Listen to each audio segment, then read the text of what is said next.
And time now for our BizChina 360 series and our focus on China's 3G industry. In the first installment, we reported how the issuance of 3G licenses in January has generated a lot of excitement, especially in these times of economic hardship. Many are pinning their hopes that the licenses and the rollout of the 3G in China will inject so much needed cash into the economy. And in the second of our 5-part series, our reporter Guan Xin takes a closer look at how the 3 telecom operators who have been awarded the licenses, their timetables, and the latest developments, and how the competition is heating up. It's crunch time. China Mobile, China Telecom, and China Unicom are all scrambling to roll out their 3G commercial services as quickly and as competitively as possible. China Mobile, the country's largest operator, has managed to beat its competitors to the punch. The company began commercial trials of its 3G service in January. China Telecom followed 2 months later, while China Unicom hopes to begin sometime this month. China Mobile is the largest and most profitable telecom operator not only in China but in the world. It currently boasts more than 450 million subscribers, almost double the population of the United States.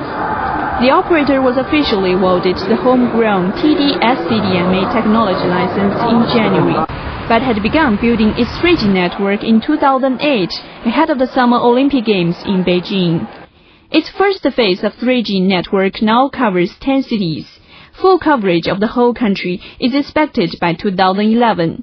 Experts explain why such an aggressive rollout is so critical. 我认为移动的优势还是短期内不可避免的。老百姓我认为比较关注的就是2个问题。第一个问题就是你这个资费你不能太贵了。第二个呢就说我这个信号好不好？你这个信号好不好呢就取决于你的规模，就是网络的规模。那么在这里边那个移动我认为它是处于最有利的地位，就是那2家企业跟它短期内我认为没有办法去竞争。Industry insiders also say one of the key projects that China Mobile completed is a core network integration of TD-SCDMA and 2G in end 2008, enabling its 2G users to enjoy 3G services with dual-mode cell phones, rather than changing their mobile phone numbers, SIM cards, or making new registrations. This convenience will give China Mobile a competitive edge to attract more 3G users while maintain its dominance in 2G. China Mobile may be at the head of the pack, but it's not all smooth sailing. Their 3G standard, the TD-SCDMA technology, is the first time put into commercial use, so there's concern about the availability of TD-SCDMA handsets. Currently, there are less than 100 kinds of TD handsets. However, the company says they need at least several hundred more, especially dual-mode cell phones that can work both on 2G and 3G network to really succeed. To fix the problem, China Mobile has stepped up efforts in TD handsets development. 由我们跟手机制造商家来共同的出资、出研发费。来开发新的款式的3G 手机。现在呢，我们已经开始招标了，通过招标的方式来做联合的研发。那么我们总的费用呢，我们是准备了6亿5千万。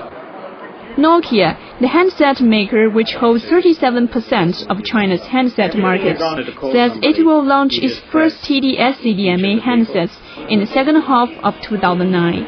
Well, we're excited about TD-SCDMA. I mean, Nokia will serve all standards in China. We're building a roadmap of products for all of the different standards. But TD-SCDMA, along with the support from the government and China Mobile, we expect to be a successful standard. And despite the limited availability of TD-SCDMA handsets, experts predict the problems will be short-lived. 我们现实上是有一定的差距，但随着后续的市场的这个大面积的推广，这个规模化的应用，这个差距会迅速的缩小。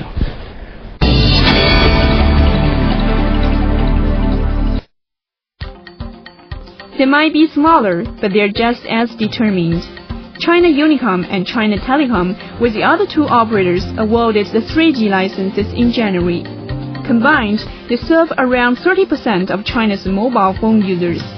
Nonetheless, they too are also actively developing 3G service based on their own unique advantages. China Unicom was awarded WCDMA technology license. This 3G standard is believed to be the most mature. Its industrial chain is fully developed and has been adopted by over 100 countries and regions. The group says it plans to launch commercial trials in mid-May. Related network construction and system supporting projects are now being carried out. The chairman and chief executive officer Chang Xiaobing predicted that at least 20% of mobile phone users will become 3G subscribers in the coming 3 years. Meanwhile, China Telecom is the newest comer in the mobile business sector with only 29 million mobile users. It was awarded the US-based CDMA 2000 3G technology license. Despite being the smallest, China Telecom was the second operator to launch 3G commercial trials, reflecting the company's determination to move as quickly as possible. It sees 3G as an opportunity to offset weaknesses in its mobile operations. Expanding its consumer base is the group's #1 priority. President Xi Jinping has unveiled an ambitious plan to acquire 35 million new CDMA network users this year alone, more than doubling the current figure. He hopes to reach 100 million subscribers over the next 3 years. So how will having 3G operators play out in the China market? There are clearly changes afoot here in China in this sector. The issuance of the 3G licenses bringing competition to that sector. I suspect here in China we will see very fast deployment of mobile internet services. 现有的这3个运营商，为了在后续的3G 发展过程中处于一个领先地位呢，他们都会去加速本身网络的建设和业务提供的这个速度。那么这种的加速呢，会使彼此之间形成一种竞争。那么这种竞争会使得这个市场的规模在短期内出现一个非常大的一个规模的需求。They may be fierce competitors, but they also share some common ground. All 3 operators agree that the launch of the 3G business will boost healthy competition and spur development of relevant industry chain. That's good news for telecom equipment manufacturers and related businesses. In the meantime, all 3 are striving to provide the highest quality service at lowest price, and that's great news for Chinese consumers. But it will still take some time before we can really tell who among the 3 players will truly prevail. Guan Xi reporting for BizChina 360 here in Beijing.